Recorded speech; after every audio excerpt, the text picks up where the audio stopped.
want to bring in Mr. Pawan Khera, Chairman, Media and Publicity Department, AICC, Member, Congress Working Committee. Mr. Khera, thank you for taking the time out and joining us this evening. Today, if your party, Mr. Khera, says that the LOP is being gagged, the Speaker, at the behest of the Treasury benches, has suspended 8 MPs. The Speaker and the Treasury bench members say that it was the LOP and Rahul Gandhi that did not adhere to rules of Parliament. The rule that Ms. Sarangi was quoting, she was misquoting actually, Rule 349 does not say that Rahul Gandhi will take dictation from the Speaker or from the Treasury benches. He was expanding, he was responding to the President's address, he was trying to, making an attempt to talk about national security, very, very critical aspect of national security. And I think that's the reason why the government was very nervous. They didn't want General Naravane's unpublished book, the contents of which would have embarrassing the government terribly. They didn't want Mr. Gandhi to amplify that, because if Mr. Gandhi were to amplify that, all TV channels would have had to have debates on that. That would have become a part of the narrative, which it has, much though the government is trying to manage headlines. But now people are talking about not just General Naravane's book, people are talking about Epstein files, people are talking about Gautam Adani's notice, all these aspects which make the government, particularly Mr. Modi, very nervous, because these are very sensitive points for him. He gets afraid of these 3 words, and therefore they tried to gag the leader of opposition, and it's unprecedented. It's never happened in the history of parliamentary democracy that you gag the leader of opposition, then you suspend all the MPs who were trying to protest. But Mr. Khera, you know, there are a lot of things that have happened, especially in the recent past, which have been unprecedented and which have never quite really happened. And every, Parliament session is an ode to the unprecedentedness of it.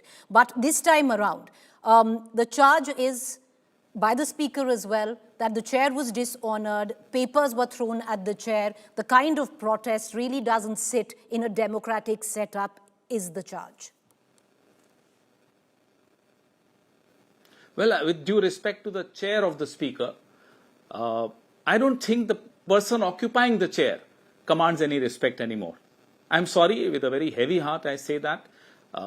We all respect the chair, but the chair also has to conduct itself dispassionately, without bias. But have you seen the Speaker occupying this chair? The gentleman occupying this chair comes from my state. And I'm sorry, his conduct is far, far from impartial. So, Mr. Khera, there's, so what we are now really moving towards, session after session, along with a complete trust deficit, are going to be scenes that will play out such as what we saw. There will be no dialogue. It will be a waste where, public expenditure is concerned. What are we really getting out of the Parliament anymore? Because it seems that the Treasury benches and oppositions are only in a war of one-upmanship. Preeti, that is a question that I'm sure you have asked and you will ask the Treasury benches, because the onus to run the Parliament smoothly rests completely with the Treasury benches.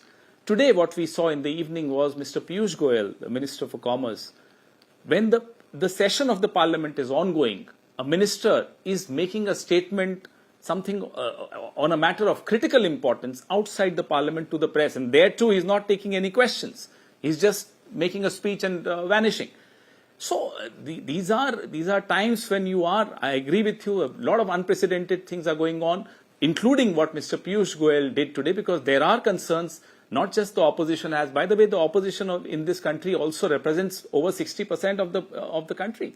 So you can't also gag the opposition. We are amplifying and voicing the concerns of farmers. We are amplifying the concerns of the middle class, of the industry, of everyone in this country. So Mr. Khera, I'm going to ask you one quick question before I let you go.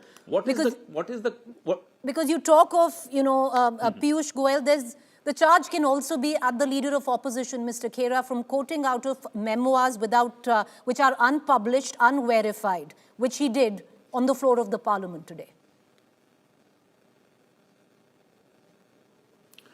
By the way, as per the rules, Preeti, did the author object to Mr. Gandhi raising these points?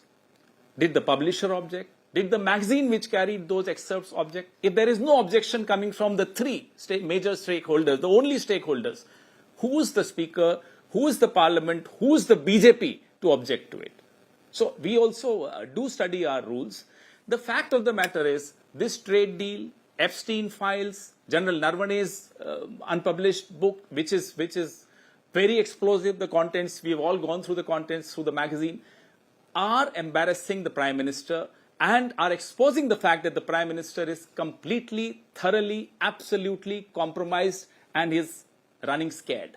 Now that's something very unfortunate for a country as large as India, when the country's Prime Minister is scared, is afraid, not just of America, also of China. His own bhaktas, all the bhakts of Narendra Modi, thought that POTUS will become Lotus. Now here Lotus has become POTUS. This Lotus-POTUS going on is something which is worrying everybody.